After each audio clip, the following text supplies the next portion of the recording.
पाचोरा तालुक्यातील लोहटार प्राथमिक आरोग्य केंद्रात मोठा गलथान कारभार सुरू असल्याने त्याला त्रासून आज दिनांक 14 मे मंगळवार रोजी सकाळी 9 वाजता गावातील सुज्ञ नागरिकांनी या आरोग्य उपकेंद्रास कुलूप ठोकले आहे। लोहटार गावातील गरीब महिला जनाबाई यांचा पाय फ्रॅक्चर झाल्याने त्यांना लोहटार प्राथमिक आरोग्य उपकेंद्रात नेले असता तेथे एकही डॉक्टर व कर्मचारी उपचारासाठी हजर नव्हते। गावातील नातेवाईक व ग्रामस्थांनी आरोग्य केंद्रात धाव घेत नेहमीच्या अशा बेजबाबदार वागणाऱ्या अधिकारी व कर्मचाऱ्यांना शिस्त लावणार कोण, ग्रामीण रुग्णांची तपासणी करणार कोण असे म्हणत जर डॉक्टर आणि कर्मचारीच वेळेवर उपस्थित नसतील तर रुग्णालया केंद्रास ठेवून काय उपयोग, याला कुलूप लावलेच बरे असे म्हणत सदर उपकेंद्रास कुलूप ठोकले।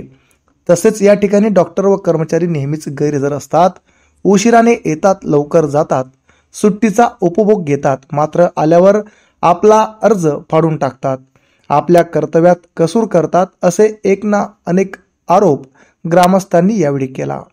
येथील सर्वच डॉक्टर्स कर्मचारी स्टाफची बदली व्हावी अशी मागणी देखील त्यांनी वरिष्ठांकडे केली आहे।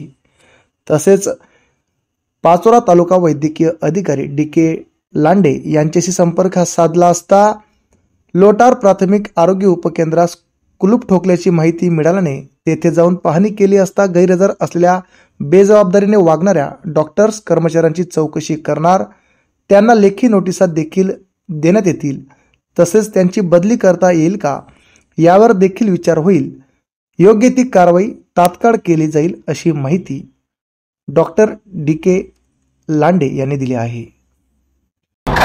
हे ग्रामस्थ लोहटार PSC ला कुलूप लावताना लोहटार PSC चा हा गलथान कारभार, इथे जवळच एक पेशंट ज्याचा पाय ब्रेक झालेला आहे, त्याला कुठल्याही प्रकारची ट्रीटमेंट भेटत नाही।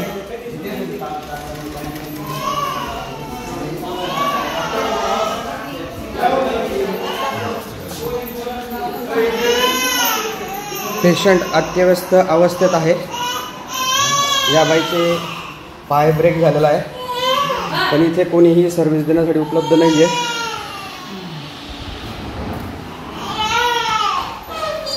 संबंधित डॉक्टरांवर कारवाई व्हावी अशी लोहटार ग्रामस्थांची इथे मागणी आहे।